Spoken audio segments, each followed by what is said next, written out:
Chance for Torquay. Chris Hargreaves, the captain. If he stays offside, Carlisle checks instead. He's looking for Benyon. Sells. Hello and welcome to this week's Goals Eye View. Tonight I'm joined by Rachel, Clive and Chris, and we are here to discuss the Goals exit from another cup competition at the first hurdle, as Torquay were defeated 2-0 at Playmore against Maidstone, and now find ourselves with just the league to look forward to. So welcome all, thank you for joining us this week. Plenty of positive chat this week, please. We'll go straight into it then. So once again, it's another cup exit at the first time of asking, out of the FA Cup, out of the Devon Bowl, which was the most important thing, and now the trophy. We'll start with Rachel. Shall we go into the team lineup?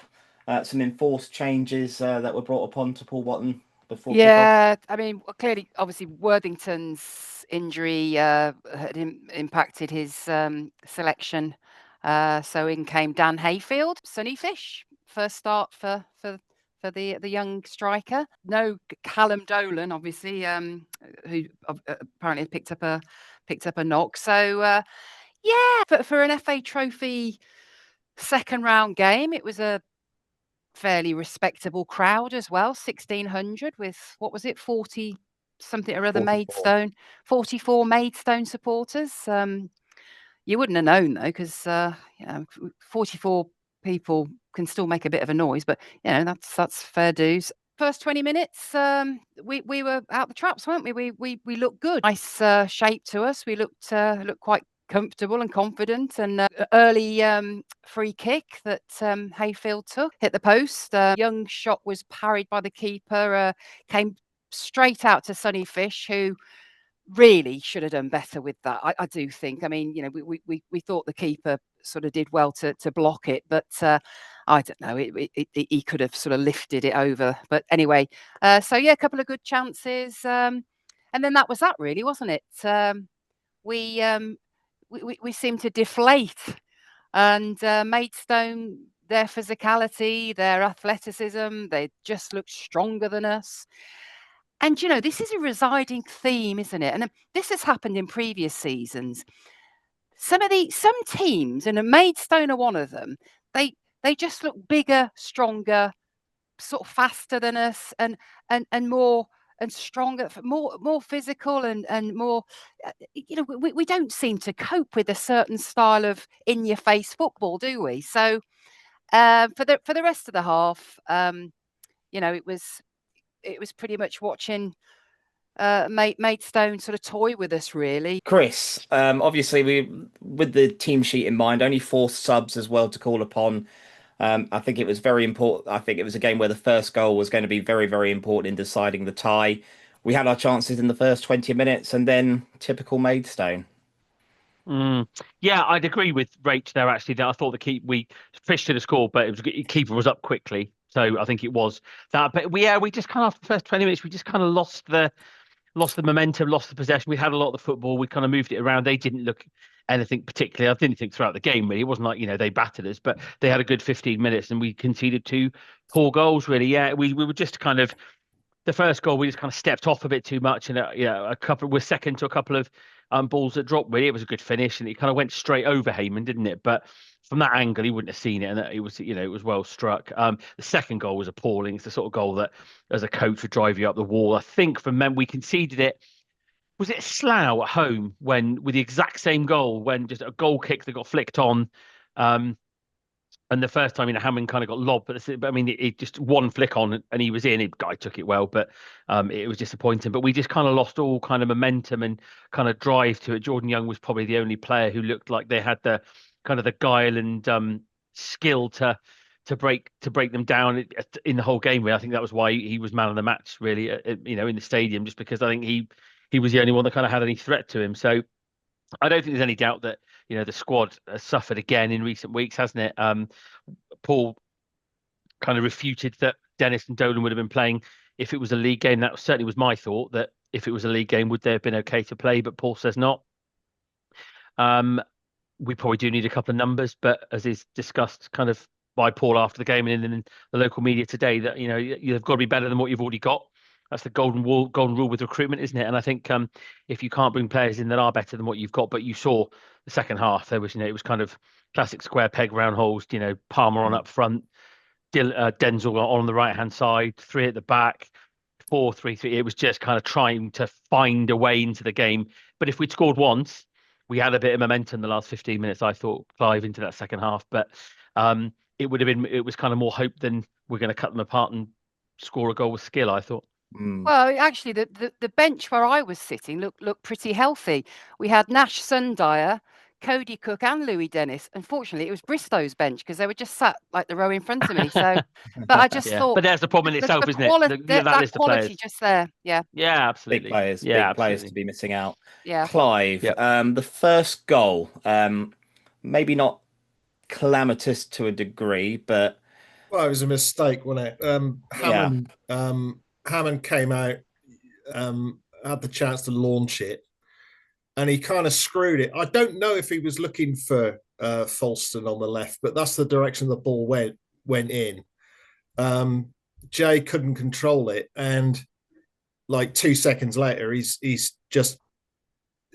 in the dust because the right winger picked it up, went straight down the line. It was from his sort of cross that eventually the goal came. We never cleared it, so that was disappointing. I mean, it happens. Of course, it can happen. But I did the match report for Talky Talk, and I've sort of come home and written it straight away after the game.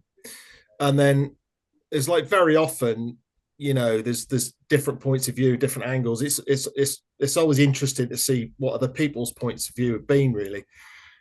Paul Watton, I didn't see his post-match interview until the following morning, but he saw the same game as me because I'm afraid that first goal was game over.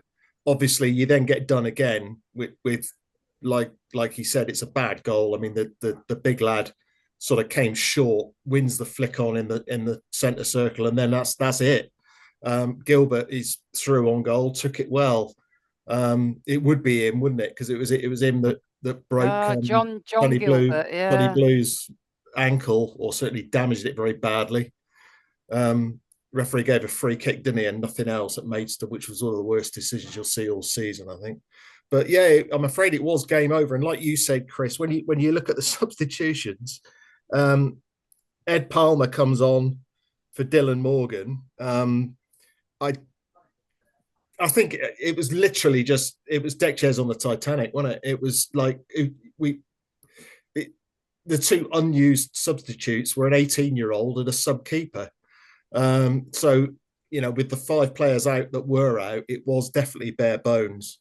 So I kind of felt sorry for the manager, but I thought we raised the white flag a bit early, to be honest. It's a worry that first goal really was fatal. I mean, the first goal is as the manager said, actually, is a big thing, obviously, in any game of football, but you've got to be resilient, really.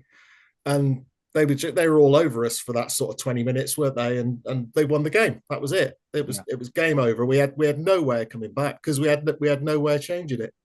Yeah. I mean, they had some powerful looking players, didn't they, Maidstone? But we did roll over a little bit, didn't we?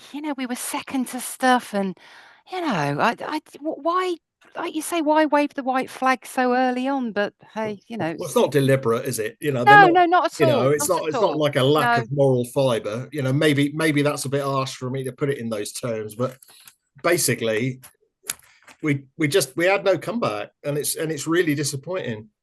Yeah, and I think my take from it as the only one who wasn't there, at least it was in the trophy and it wasn't in the league game, because it does worry me, our lack of squad depth at the moment. I mean, Maidstone, I believe, made 4 changes to their side. 2 were enforced because they were on international duty, 2 at this level. Wasn't it their second choice goalkeeper? Yeah, their second choice goalkeeper. Yeah.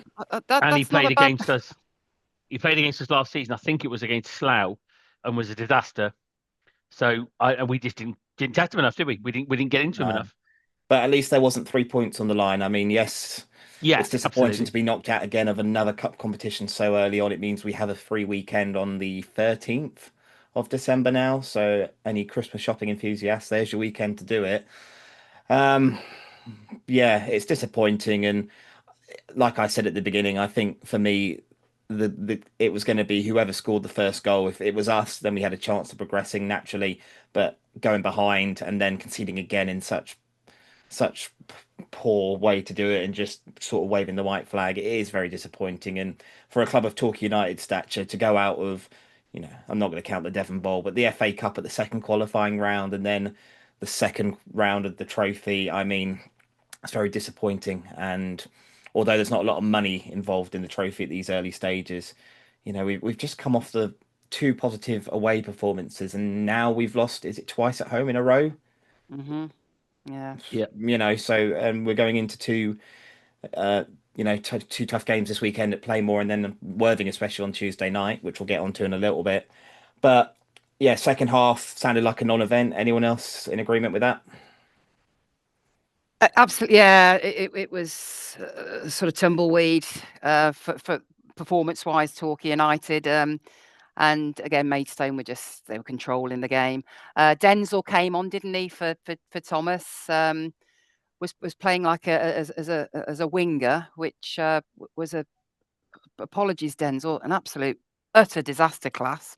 I mean, he couldn't cross the ball. It was sailing over the Babacom stand every blasted time. So yeah, Couldn't cross Marlon Road on that evidence, could he? It was quite poor, really. You feel a bit sorry. He's playing slightly out of position, I guess. Although there have been fullbacks who've been able to go and do that. It's a bad day. It was a really, really poor. Jordan Thomas, I felt a bit sorry for him as well, because he ended up playing God knows where, somewhere on the left-hand side of midfield, Chris. It's probably over your side somewhere, wasn't it? Yeah, well, he kind of went 3-5-2, didn't he? Kind of went Thomas at left wing back, Denzel at right wing back, and kind of went to the three, Dyer, and Fulton, to try to kind of get some width and get some people through the middle. But I don't know. I describe it as a non-event second half. We huffed and puffed, and we had the header. Didn't we? Was it Jay with a header? I thought it was Hayfield at the time, but it's quite a good. Well, ironically, he headed it down, but didn't get enough on it. Bizarrely, so he kind of the keeper could go up and over. And we kind of had 5 minutes, didn't we, where we had a few corners, and you thought, oh, get one here and it might be interesting. But yeah, it was just kind of, like I said, it was just kind of more hope and application and skill and quality that was going to get us back in the game, which is disappointing. Because yeah, I mean, I think the team we had on the pitch was better than that performance and that result, I think. Well, I mean, Matt Jay was given his chance, wasn't he, as well, to impress and that. And yeah, but I'm not going to start picking out, because I don't think any of them sort of showered themselves with any glory, did they? In that performance, I was really, really disappointed with the fullbacks, with Folston, with Thomas, and then when Denzel came on, I just thought, they looked so stifled and stilted, and almost frightened to go across the halfway line almost. It was strange performance, really, wasn't it? Especially in the second half. Almost like they just wanted the full-time whistle to go. Bad day at the office. What did you make of the sub Morgan going off for Palmer? Because from what I heard, wasn't well received by a lot in the crowd, and certainly not from Morgan. Tough. I would say, sorry, Clive. I would say I'd have left him on, just because he was somebody who could run with the ball, drive at people, and he has got the ability to kind of get you a goal and get you back in the game. Based on what had gone before, I don't think he can complain, because I don't think he's contributed much to the game. But in a game where you're 2-0 down chasing the game, and you've got a couple of injuries to players who would be ideal in that situation, I would personally have left him on. I think we probably did need a bit more physicality on up front. Whether that would have been a straight swap for Fish rather than that, because you kind of put Fish to the left wing, who was then like a fish out of water, because he clearly isn't a wide player. But I would have left him on and taken Fish off personally. But it seemed an odd decision. I can see why he'd be miffed, because it was an opportunity to get in the team and get some minutes for him, wasn't it? Any other? I agree with you, really. He could have taken anybody off. He could have taken Matt Jay off. I got no issue with Morgan going off, really. If you don't like it, Dylan, play better next week. And we've seen some super sub performances, haven't we, from Ed Palmer? But again, he sort of just followed suit, didn't he? I mean, nobody played particularly well, and when he came on, he certainly didn't play very well at all. So, yeah, really disappointing. And of course, we've missed out on a trip to Yeovil in the next round, which I'm sure would have been fun. But hey ho, Maidstone must obviously have done something with the FA, because all these trips down to the southwest, they must absolutely hate it. But no, I've got no complaints. Better team won on the day. And again, we can now focus on the league. But pressure's on for me now. We'll get into Kelly's corner in a little bit. But the final takeaway for me will certainly be now there can be no more excuses going forward. We have to start really pushing now and going for this league this season, because with all this talk of 3-up campaigns and stuff. Actually, we'll go into the 3-up campaign a little bit as well, because obviously all the games started at 3 minutes past. Was mentioned in the presser last week. I think Paul Watton said, Clive, do correct me if I'm wrong here. As long as we're in the division, where you welcome a third promotion spot, really, wouldn't you? What are your thoughts on the National League's campaign? Well, good luck to them, but you need turkeys to vote for Christmas, don't you? You need League Two clubs to vote for 3 promotion relegation places. I wouldn't want to be hanging by the neck waiting for it to happen. Put it that way. And I honestly, it annoyed me a bit as well. I'm going to say this. I thought I was just jumping on the bandwagon on Saturday, and giving over the tannoy, giving this long history of promotion and relegation in and out of the Football League. Let's not forget, by the way, we only got into the Football League because we had a nice lot of hotel rooms in 1927, and we benefited from the cosy little re-election system several times. So if you look at the historical sort of sweep of it, actually we probably shouldn't be shouting too loud about unfair promotion and relegation systems. Why did we have to kick off at 3 minutes past 3? The National League were doing that. We're not in the National League. We ain't got catch chance in Ella getting an extra promotion out of this division, because as was also aired in the press conference last week, with North and South, you'd have to relegate 6 clubs, and that's never going to happen. So I didn't see the point of it, if I'm honest. I'll tell you something else I didn't see the point of. Why did we play in purple shirts? What's the point of that? Oh, I know. We'll try and sell some of them. Yeah, okay, fair enough. Didn't go very well, though, did it? I didn't know that about the entering the league. Sorry, that's some historian there, Clive. You'll be telling us about Down Leeming's This Is Your Life next. I'm not quite old enough to remember it, but the story got handed down over many years. It was us against Aberdare Athletic to get into Division 3 South. And I think actually originally it was a draw on the vote-in, and I mean, the folklore is that enough arms were twisted, and sort of free holidays for club chairman in Torquay. You can't libel the dead, can you? Basically we promised a load of chairmen, as it would have been in those days, they could bring their wives to Torquay for the weekend. Oh yeah, come into the league, lads. Fair enough. Oh. Excellent. I absolutely and wholeheartedly back the 3-up campaign to the Football League, because it's nonsense because if you look at every other division, there's a minimum of 3 positions for promotion. So I think from the Football League to the National League, I think the problem is, as Clive's pointed out there, for it to ever happen, the Football League are going to have to vote for it. Well, if we were in League 2, would you be in favour of it and you were a director at Torquay? No. So that's always going to be the challenge. So unless somebody says it's happening, get on with it, which it won't, which is not how democracy works. So they won't do that. But I didn't. I kind of get why the National League as a structure wanted to do it. I don't know why you do it on a cup weekend, because it's not relevant. But the point that Paul made at the press conference, I think last week, is the key one. You're not going to have six going down. So even if we get 3 up, 3 down, it's not going to affect the National League's North and South, I don't think. So it all felt a bit odd, didn't it?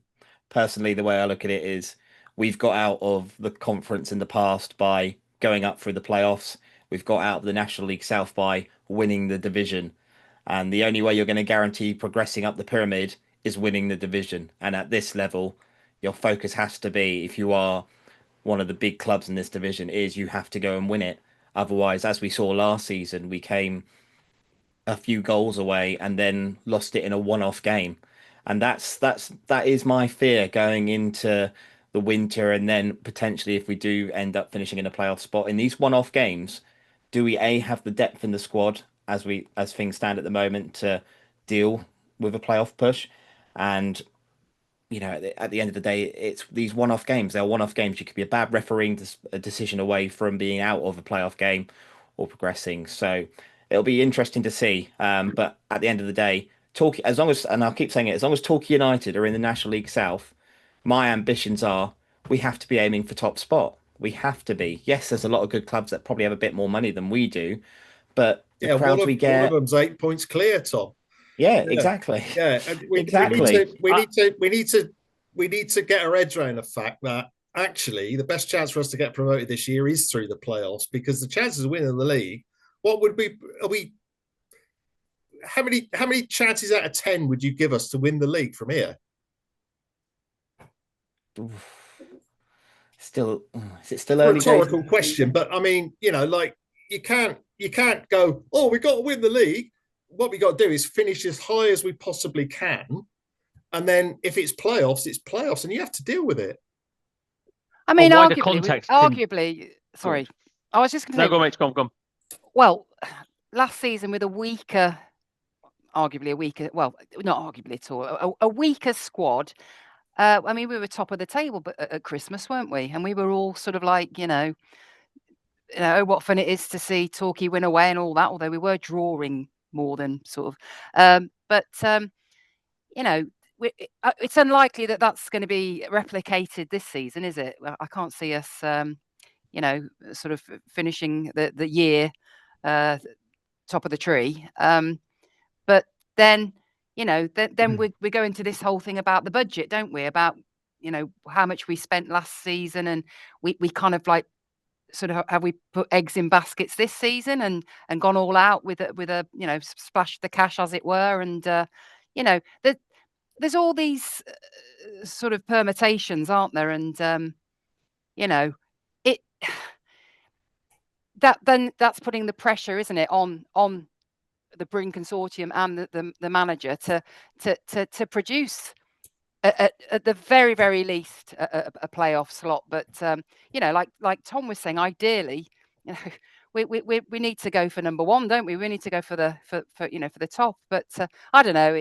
It's a strange juncture, isn't it, in the season as well at the moment, and it is reflective, and we can look and see, and also the fact that we've got players that aren't likely to be coming back either in the next few weeks or so. Important players, Cody Cook. So, and then the rumours he's potentially looking at players to bring. It's, I don't know. I'm rambling. Chris, before we go into Kelly's corner, your thoughts? Just one other thing. I don't know the context of this and don't know how relevant it is, but I'll say it. The other thing which would be a concern potentially, and it's not that contextual, but is our record in one-off games. Because if you look at cup games, they're one-off games. You turn up, especially nowadays without replays, you turn up, you win the game, you don't, you get a penalties. So if you look at our one-off record under Paul, it's not good at all, including the playoffs. So if it comes to a playoff fixture, and you have to turn up and win the game, which was the case against Boreham Wood, would be the case if we're in the playoffs again. That record's not great. So working out how to win a game of football like that is different to working out how you structure a league program for 46 games when you've got to turn up and win the game. So I think personally this week's very important. Rachel said we're at an interesting juncture there. I think 9 points, like Paul said a couple of weeks ago to us, 9 points are available in this next 7 days, 2 of which are at home. So 9 points, and all of a sudden it looks all right, doesn't it? You can get on a run of that. Well, that would be 5 wins in a row in the league. Then you get 3 points. But sure, they're tough games. Eastbourne will be a game we should be winning at home, but Worthing and Chelmsford will be difficult. But you put 2 markers down against 2 of the good sides, there people are going to go, woof. But if we struggle again, we go back to being a bit passive away from home against a better side in Chelmsford, it's going to be difficult. So it's an intriguing week because we can get 7 points. We're quite happy. We get 9. We're well in it.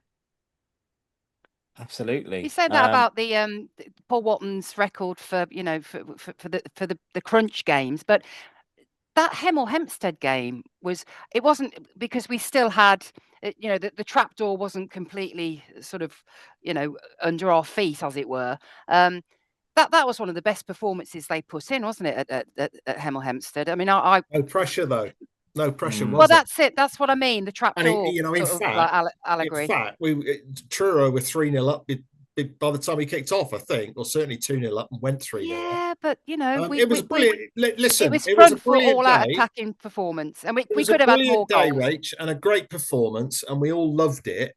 But it's got about as much to do as playing Boreham Wood or Hornchurch or Worthing than playing Foxhole United, quite honestly, because Hemel Hempstead were on the beach. They were there for the taking, and it's I don't, with respect, I think you're comparing apples and oranges there. I was just saying that we pummeled them, and we scored some good goals, but we also missed a hell of a lot of chances. And yeah, it's what ifs and if onlys, isn't it? But They were dreadful. Yeah, they were, and they were there for the taking. And we, looking back, that was a massive opportunity, and it was a massive opportunity missed. I suppose as well, it wasn't in our hands anyway. So in that respect, it was a little bit easier in that respect to play. I mean, yeah, Hemel Hempstead had nothing to play for. Truro, the game was won already by the time we kicked off, as Clive has said. So I think it's just, we know that on paper we should have a better team than we had last year. And we've seen when we go for it how dangerous of a team we are. But whether it's injuries or just some lackluster displays away from home, especially. And again, that's my concern, is if we do end up in the playoffs and we're not second or third, we will most likely have to go away to a Chelmsford, potentially away to a Worthing, and have to do it there. And can we do that at the moment? Because our history of one-off games at the moment isn't great. And especially in the cups, Watton's record, he said he wants to improve it. And again, it's been a bit disastrous this season. But now it's all. But we sit here all night saying we don't know how you're going to get on. You don't know how you're going to get on, and it's still relatively early in the season. I mean, yeah. Let's see how we go. The only way to change history is to win games, isn't it? You can worry about it, but the only way to do it would be to approach a playoff game or win it. But we can still win the league, of course we can. I agree with Clive. The odds aren't great right now, but we win 4 of the next. We win the next 4. We've won 6 in a row. We're going to be not far off. So it's all ifs and buts, isn't it? And that's why we like talking about Torquay United and following this silly little club. Right, we'll go into Kelly's Corner. So thank you to everyone who wrote in this week, all on X this week. We've already asked this, I think, this season in the first 10 games, but now we're 17 games in. We've decided to bring it back up again.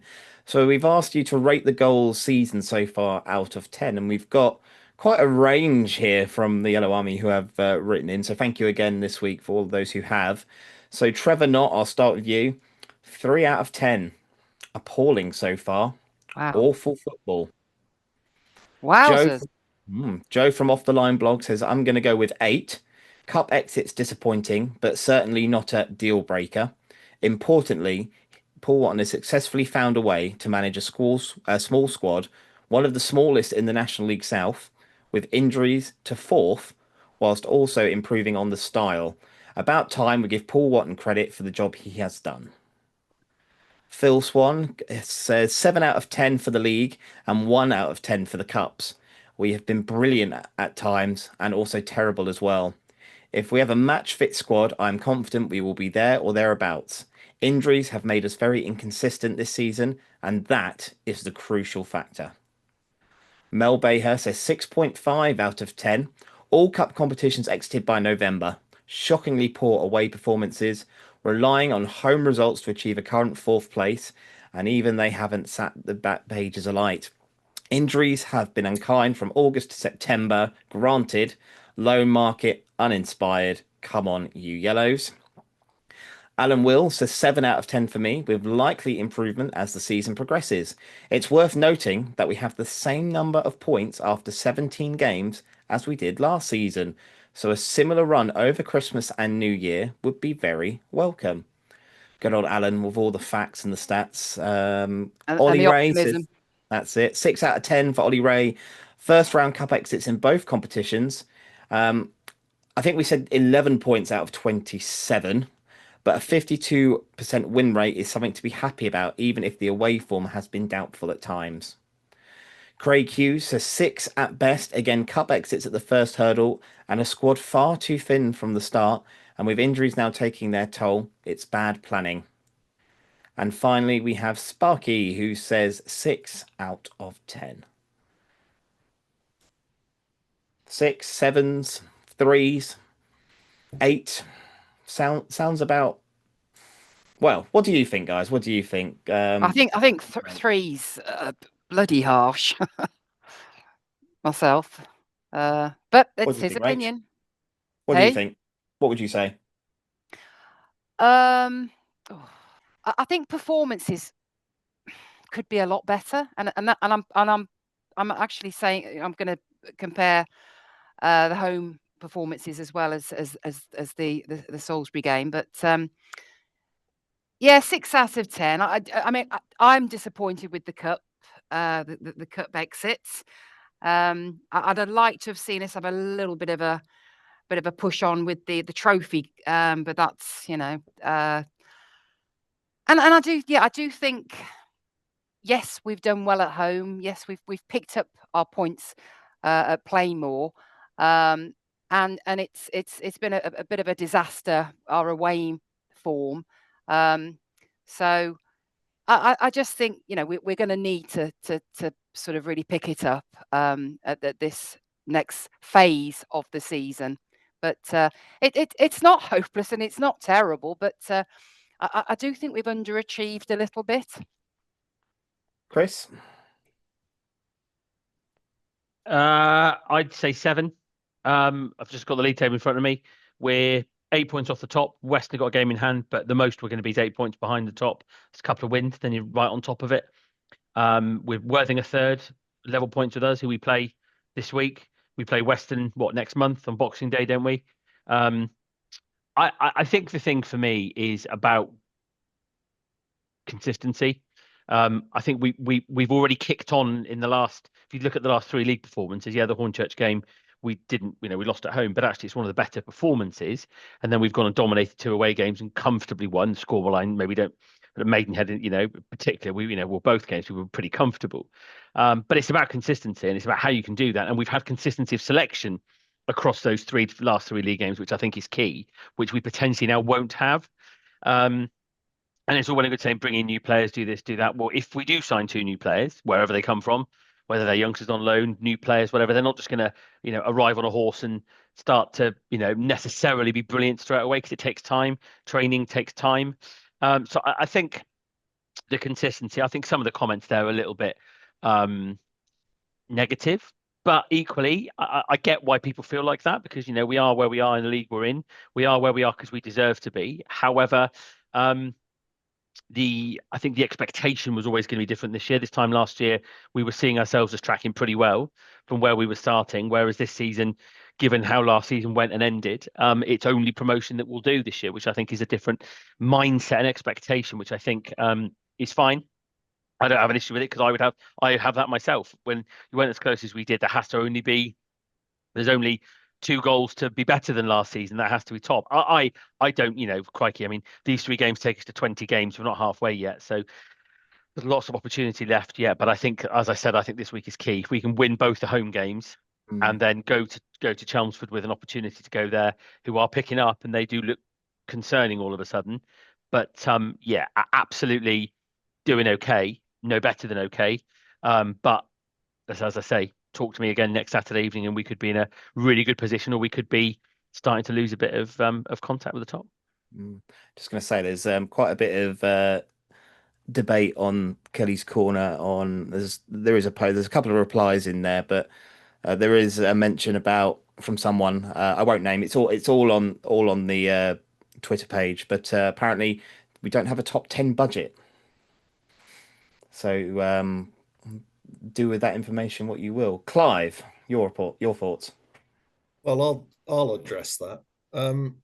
So I know you would. There's been a bit of a spat going on between Craig Hughes and Joe Pope from Off the Line blog, and they kind of represent different ends of the spectrum on this, really. Craig is pretty much of the view that it's a bad season so far and the recruitment could have been better in the summer. And what his thought is that we didn't sign enough players. We signed some players of good quality. I don't think personally, at least, I don't think any of the incoming players were worse than we already had. And I think actually they have made the squad a lot stronger. But we've had a lot of injuries, and we're now in our sort of second mini spell with injuries, aren't we? Because we had 5 first teamers unavailable last weekend. That is a lot. The other end of the argument comes from Gary Watton, and it's Gary who's described some of the other comments as bonkers. And he said, we've got a budget that's not in the top 10 of the league's best, and we're 4th in the league with injuries to the squad all season. I don't think anybody would argue with the injuries point of view. It's a very fair point. And, I think the injuries are a huge part of the reasons why we've not progressed in the cups, because when we went to Tottenham, we were held together with bits of string. We had very few fit players that day. And we've discussed at length how we had a good starting lineup on Saturday, but there was nothing to bring on, and it told. So the injuries have to be factored in at all times to these calculations, I think. But I would be surprised if we don't have a top 10 budget. If we don't have a top 10 budget, I think, to be honest, we might as well just shut up the shop and go home, because it would be extremely dispiriting. I don't believe it's true. I have been told what the total football budget is this season. I can't say what that figure is, I'm not going to tell you what I've been told that figure is, but I would be very surprised if there are actually 10 clubs planning to spend more. There are clubs planning to spend more. Eastbourne had a bigger budget than us last season. They may have a bigger budget than us again this season, and they've won 2 league games. So sometimes it ain't what you got, it's what you do with it, isn't it? Mm-hmm. It's marks out of 10. It's a talking point, really. It's something that gets people thinking about an issue. It's very difficult, if you pin me down, I'd say 6.5 out of 10.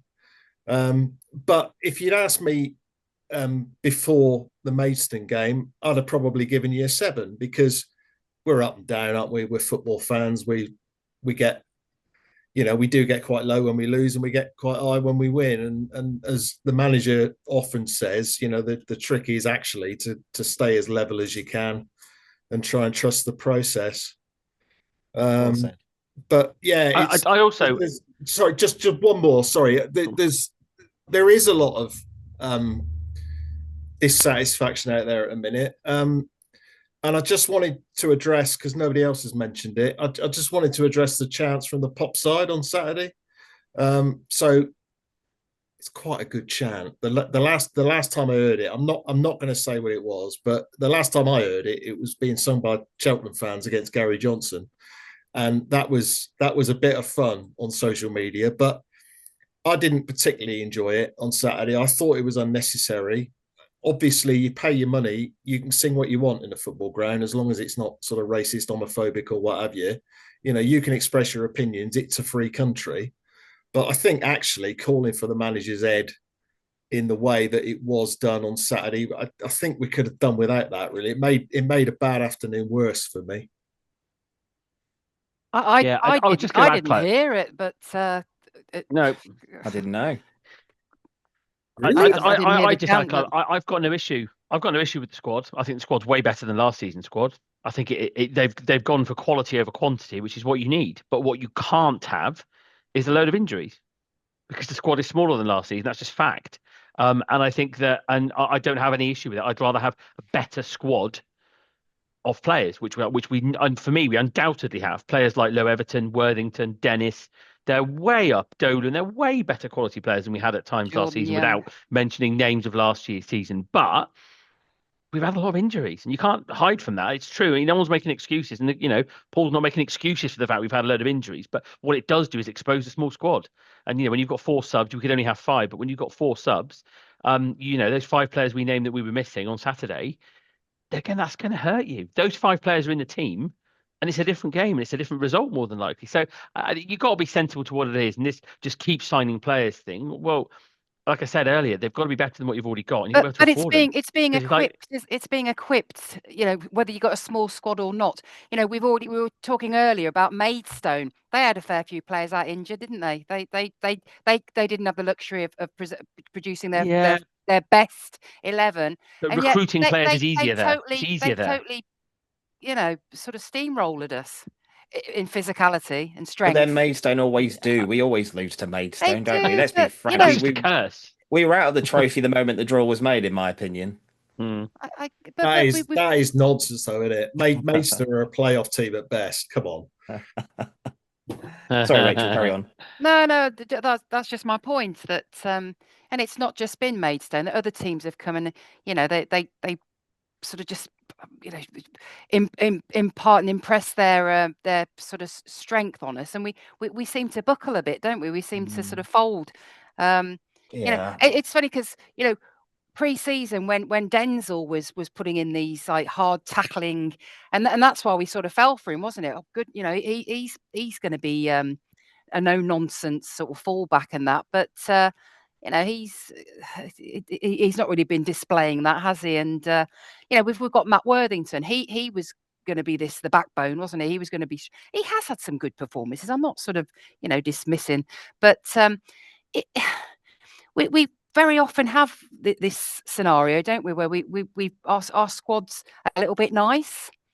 We have got the skill factor. We've got the Callum Dolan, although he's no slouch. I mean, he's not frightened to put a foot in now and again. But I don't know. Sometimes I just wish we had a bit of a brute, a no nonsense player. And Well, I we did have, think and he's wrecked his knee, hasn't he? I mean, that Senderi injury is massive for us, I think. Yes, no, you're right. He's that sort of ilk, but he's I don't know. He had a bit more sort of flair to him, didn't he? Than somebody that's just it's an all out sort of tough in the tackle, what have you. But yeah, you're right. No, that's a huge loss, and it's very much. But yeah, I don't want to be. I don't pay to watch a football team that are going to be, with all due respect, like a Maidstone that have got hard tackling and what have you. I love the fact that we have got the Dolans, the Low Evertons, the Dylan Morgans and the Jordan Young. These the agility and the skill and the crowd pleasing. I don't know. I'm rambling again. Yeah.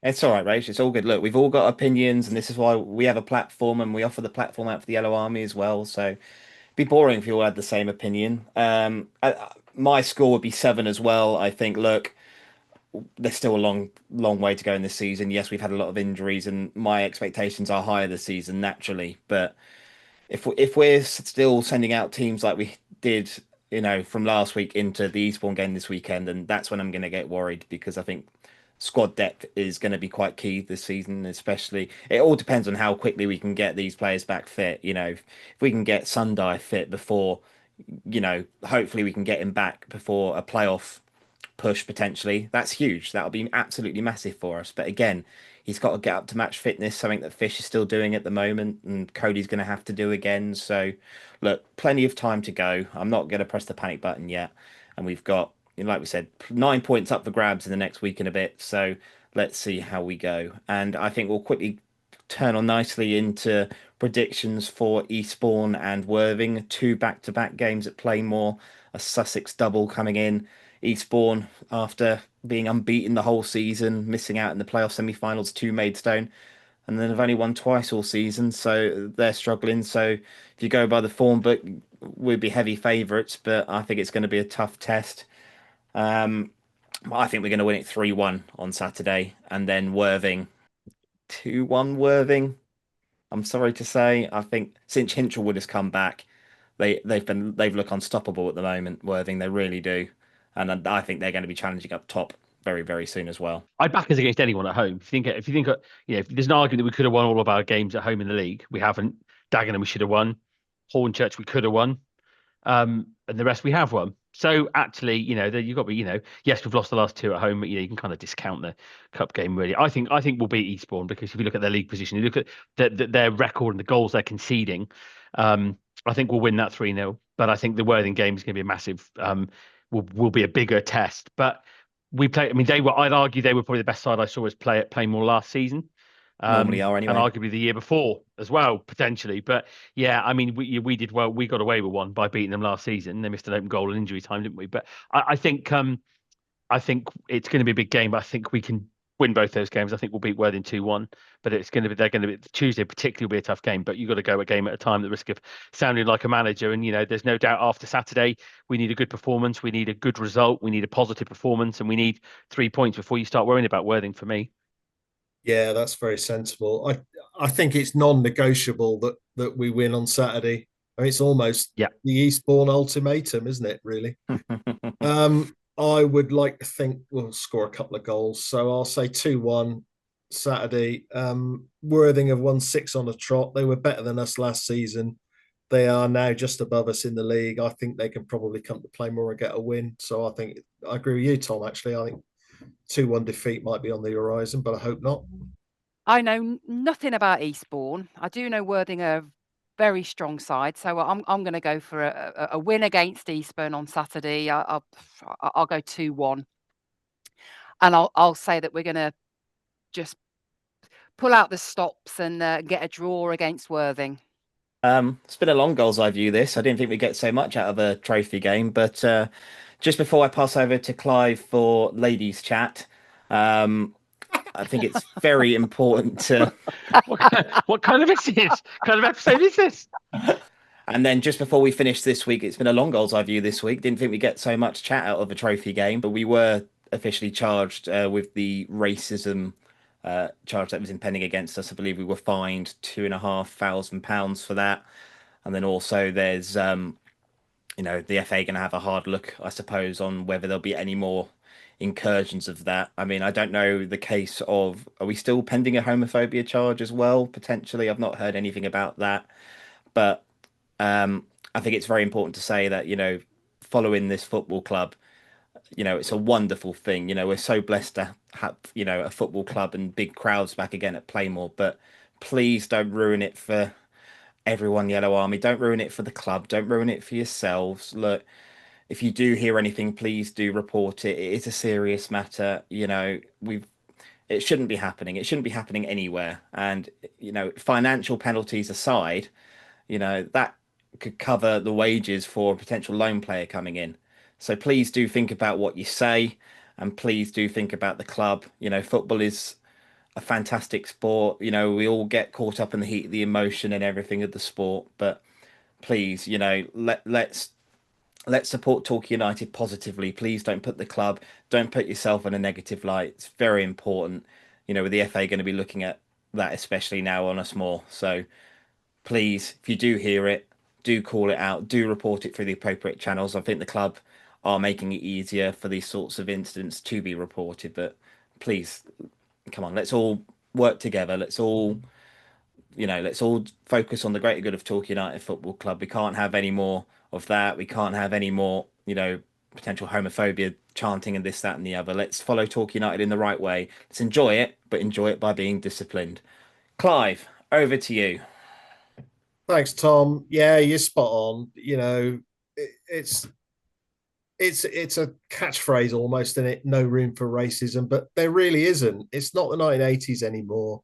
We think of all the fantastic black players that Torquay's had over the years as well. Imagine if that was somebody shouting at you because of the colour of your skin. It wouldn't be very nice, would it? Just come on, we can do better than that. you wanted me to talk about the women's game, didn't you? Brilliant. Yes, please. On Sunday. Devon Premier Cup match, quarter final. Great performance. To be fair, Plimpton, 1 or 2 leagues below Torquay. They also very sadly had their goalie go down injured after about 10 minutes, and they used 3 keepers during the game. It was almost a case of I think the third woman unfortunately went in because she was injured. It was like one of those afternoons. It must have been horrible for them because Torquay were absolutely dominant. And I don't often gush about footballers, but we've signed somebody called Molly Taylor from Exeter. She's had a really good career there. I think she played for the red and white outfit for 5 years, and she looks really good. I'll tell you. Next time they play more, come and watch Molly. She can do it all. I think. Shoots from range. Scored the first goal with a sort of towering header on the far post, and I think she looks an absolute cut above many of the a cut above this league is what I'm trying to say. So yeah, really, really good. Because Exeter and Plymouth both couldn't be bothered to enter the County Cup this year, I would imagine Torquay are probably favourites for it. I don't know if the semi-final draw's been done yet. I'm sorry, my research on that hasn't been anywhere near thorough enough, but we're in the last 4. I think there's every chance we win that this year. So happy days, showing us how it's done. Any games this weekend, Clive? Would they?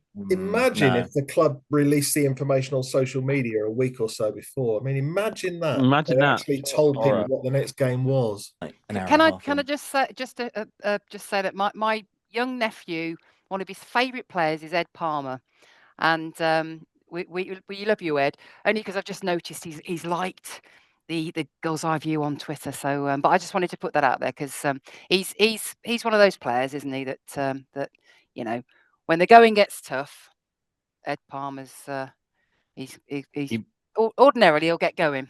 Yeah, for all Or your away. You shed might want- needs this Christmas as well. Absolutely. What's And that? he might need to stop getting booked, mind you. That's number 6 on Saturday.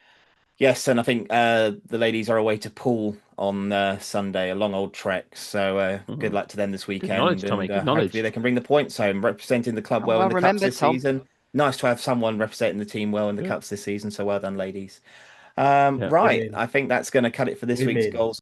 Yes, the Torquay women playing away to Poole this weekend, so a long trek for them, but hopefully they'll bring the points home, and it's nice to see at least the women doing us proud in the cup competition this season. So yeah, all the best, and yeah, I think that's going to do it for this week's Goals Eye View. Thank you everyone for tuning in, listening in this week. Clive's going to get his heating on. Chris is going to go have his dinner.